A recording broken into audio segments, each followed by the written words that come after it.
Shalom, Haverim. It is such a privilege to have the opportunity to be studying Torah with my colleagues, Rabbi Bryan Zive. Rabbi Zive serves Congregation Shir in Irvine, and Rabbi Baruch, who is the director of Jewish education at the Irvine Hebrew Day School. So, Bruchim Avaim, it's very good to see you. I am Rabbi Nico Socolovsky. I serve Temple Beth Tikvah in Fullerton. Thank you, Rabbi Nico. Good to be here. Morning. So we'll talk about Parashat Vayishlach, I believe, one of the most interesting Torah portions in the book of Genesis, with lots of topics. But before we go into that, let's have a catch-up moment. How are you doing, guys? What are you preparing for Thanksgiving, Hanukkah? I'm doing quite well myself. I'm just very much enjoying this time of year, especially just the Thanksgiving. It actually happens to be one of my favorite holidays. Can you imagine? It is in this sense of just that the family component, the good food, good times, and I'm not worrying about candle lighting or what I can or can't do on Yontif or or Shabbos. So it has an added dimension. You know, once I was speaking with a rabbi, and we asked him, a group of my shul was speaking with a rabbi, and we asked him, "What's your favorite Jewish holiday?" And he said, "Christmas." Nobody wanted to kill us. Yeah, and we should eat Chinese food, like nothing. And there's nothing holier than mushu chicken, right? I've got so many stories to share with you about that, but I know we're... Well, how are you doing, Bryan? I'm doing very, very well. Thank you. Things are great. Getting ready this weekend. I'm going to be leading our biennial men's retreat. So we all get to be together in the Temecula area and focusing on the idea of self-love and loving and relationships within the professional world and within our friendships. So really looking forward to having a nice weekend away of bonding. And then Thanksgiving, of course. And is there any wine tasting in the Temecula area? I am sure we're going to be. I know there's golf. There's going to be a lot of golf. Okay. and some hiking, and we're going to have a good time together. So exciting. So the name of our Torah portion is Vayishlach, and the name was given to the Torah portion because Jacob is about to meet his brother. He's aware of his brother's presence, and he sends, Lishloach means to send. He sends messengers to meet his brother and try to somehow introduce Jacob, trying to bring some peace to the prospect encounter, and the message that he gets back is that his brother is coming with 400 men. Like Jacob not ideal, is it? Jacob is afraid. He sends messengers. They have broken apart. We spoke about that a few weeks ago. And the response he gets is, well, there's no response. There's the description of a picture. On the other hand, and we will talk about that later, at the end of the day, when they meet, they end up hugging and kissing. And I think that an important teaching to start thinking about this Torah portion is that when we want to lashlim with someone, when we want to make peace with one another, sending messengers is not an acceptable strategy. It is about us coming forward and being able to open our hearts and start talking to each other. It's about showing up ourselves and opening our hearts to the possibility of an encounter and a new conversation. And another interesting thing about this Torah portion, it has one of my favorite verses in the entire Torah. Katonti mikol hasadim, mikol ha'emet. I am of little merit from all the loving kindness I have received and all the truth that I have received, this moment of humility, this moment in which Jacob once again starts feeling close to God, and he feels that he's very fortunate. And even when he's struggling, he's not in a place of saying, I deserve better than this. He's finally being able to count his blessings. 2 weeks ago, he stole a blessing. Now, finally, he's counting his blessings. And I think that's an important component in the transformation that he will experience. I would agree with that, in that part of what we have with the story of Yaakov is the transformation from a character who was an ish tam, in a certain sense. We know nothing is simple in Judaism, but a simple man learning Torah in tents, Yeshev Alim, from last week's Parsha, and we have now clearly a strategist, a transformative experience that has turned Yaakov into someone who is able to think in many different layers and addressing many different issues that are on his mind, and preparing him for this journey now back to his ancestral homeland. By the way, you just mentioned the Yoshevo Alim. So there's a commentary, and I can't remember where it comes from right now, that it says that he was sitting on his tent means that his perspective was very limited. Because when you are sitting on your tent, like, how much can you see? And all of a sudden, he starts seeing more. He gains perspective. Becoming Israel is about also gaining perspective. Right, Zive, I see you coming in. No, I mean, but I think of each of our avot, our ancestors. They've all dwelled in tents at some point, and sure, there's different perspectives there, but also goodness came out of that dwelling. I mean, Avram, was he Abraham at that point? I don't remember. With the 3 men, I believe he might have been. And the 3 angels coming. I mean, that was a moment of a few verses before that. Yeah. Okay. Well, a pure transformation in that moment, and so the tent is always the what brings it all together. Yeah. Rabbi Baruch, I know you wanted to talk about the becoming of Israel.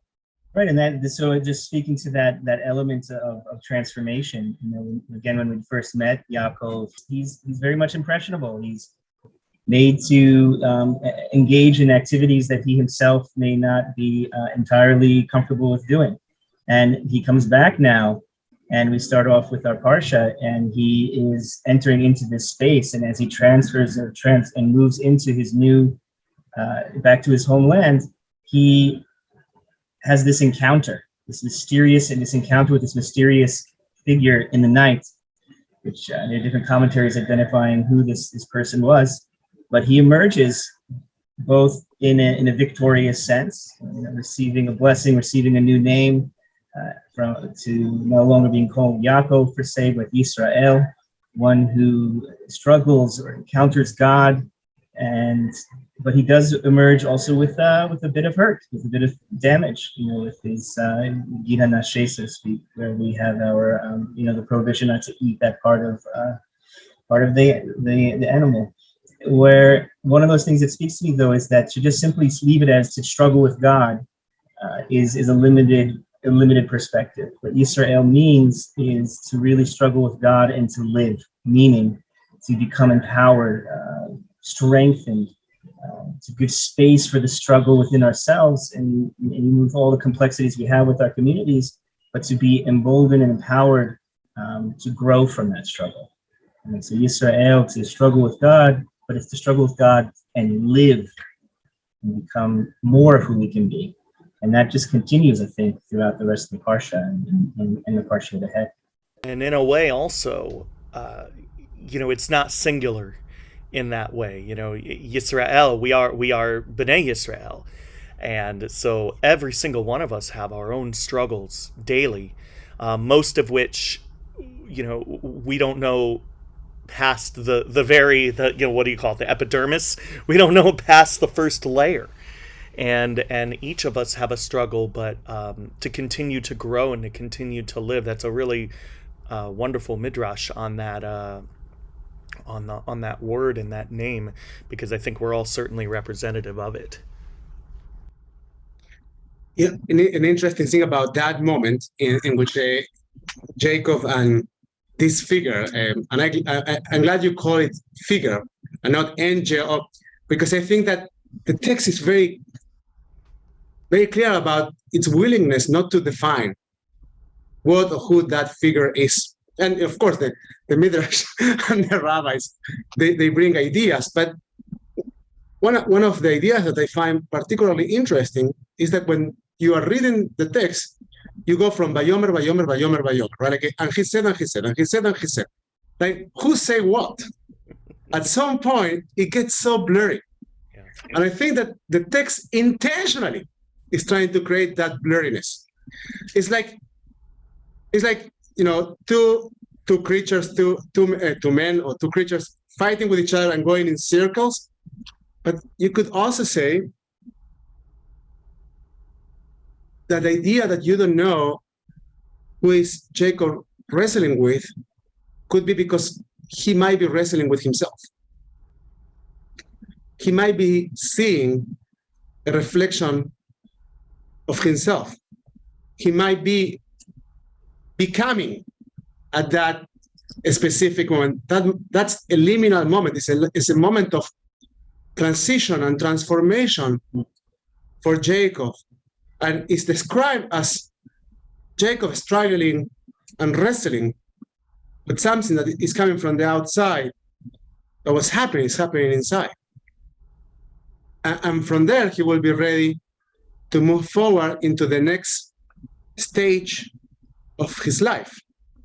And finally, come to this encounter with his brother, and to close a chapter by assuming a new identity, and by having this a new identity, being able to move forward in his life. And I know, Rabbi Zive, you want to talk about this encounter between the two brothers.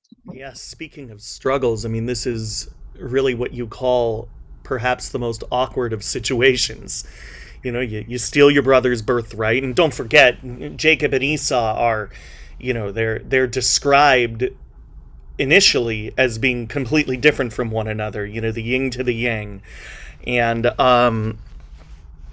so obviously after the birthright was stolen, the blessing was stolen, there was quite a bit of bitterness, and there was a separation. After these 400 messengers are sent towards Jacob, clearly he's fearful for his life. He's fearful of resentment. He's fearful of retaliation, and prepares himself for this violent confrontation. That is certainly transcends what I would deem to be the normal sibling rivalry. And so once they see each other, Jacob prostrates himself. He gets down 7 different times, and Esau runs towards him, and instead of being violent, there's this very sweet, powerful moment of reconciliation where it says, Vayorot Esav likrato, that Esau embraced him. He brought him in, and then fell upon his neck and kissed him, and together they wept. And this was so beautiful, because at times we're so afraid to confront is a harsh term, but we're afraid to approach those for whom we have differences with, especially if there's been a massive falling out. So as Rabbi Nico, I believe, said, sending messengers is never a good idea. That's triangulation at its finest. Just approach them. And this is really the perfect lesson of welcoming back not only someone who is special to you, but with an open heart, which I think is the real lesson out of this particular section of the Torah portion, that we can apologize, we can reconcile, but if you don't do so with an open heart, then what are you doing? They're just words. And we need to find a way around that, especially in our society today, that is so combative at the moment.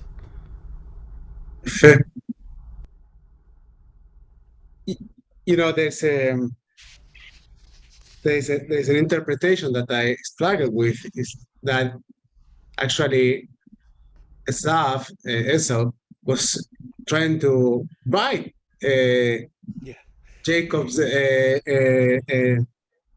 neck, and that they cried Esau, because Jacob's neck became like a marble, like shish, like a strong and tough stone, and Jacob, because he was afraid of Esau trying to bite him again. And I think that interpretation, even though it comes from the rabbis, is based on the difficulty to believe that people can change, and that people can be driven by their hearts, and they can leave behind some differences in order to move forward together in a different way. And I think that the rabbis fail to recognize that Esau, in that moment, is acting with a pure heart. And the Rashar, Rabbi Shimshon Raphael Hirsch, says that you can fake a kiss, but you can't fake your tears. And that moment in which Zive is hugging his brother is a moment of pure, real, and true love. I love that idea. It's the idea that you are bringing, Rabbi, about just opening our hearts and coming again to the encounter. Like, there are stories that ended up differently, like Cain and Abel. That's a different story. And Esau and Jacob, they say, no. Esau is saying, I want this story to be different. I can do different. Human reactions can be violent, but they also can be very loving. I see you, Rabbi Baruch, coming in. Yeah, I see that I think the mamshich, the continuation of that story, when Yaakov assures him we'll meet at Mount Seir, Har Seir, we make mention of this in the Passover Haggadah, which is an interesting question as to why this is brought up there as well, is that the idea of the continuance, that moment that's identified as being this reconciliatory moment is a very powerful statement of perhaps the reconciliation that has yet to ultimately manifest in the idea of worldwide, achdut. Right? So we're not there yet. For them, the brothers were able to, at least in that moment, reconnect with each other and heal on some dimension. But we know that Yaakov goes on his path, and Esau goes on to his path. And as far as I understand, they only meet when it comes time to bury their father. But that's all also.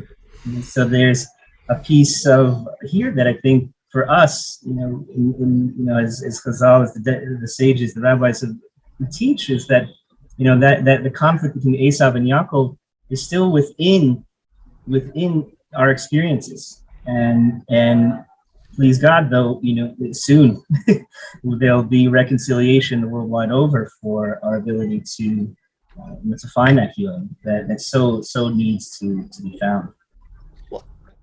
And maybe we can link that with what you say earlier, right? Like this ability to carry the wrestling as we move forward, and something that happened, that moment of becoming, right? This idea of becoming has to do with the ability of carrying your struggles, the things that you are wrestling with, and having some idea that of a destination, of a goal, of a pursuit. And I will add that in that moment in which they meet, Jacob says, I haven't seen God's face until this very moment. Mm-hmm. But he's finally also understanding, recognizing the divine presence. He's seeing his brother, he's seeing a reflection of himself. They were twins. I think he's for the first time seeing the whole picture. And then one more last thing, that I think is beautiful in that moment. Jacob says, "I have all these gifts for you," and Esau says, "Take my blessing," says Jacob. "Take my blessing. I have all these gifts." And he's trying to return something to Esau. And the word is blessing, right? Like the blessing that was the source of their strife. And Esau says, I don't need anything. And, you don't need to. And then Jacob says again, "Please take this gift."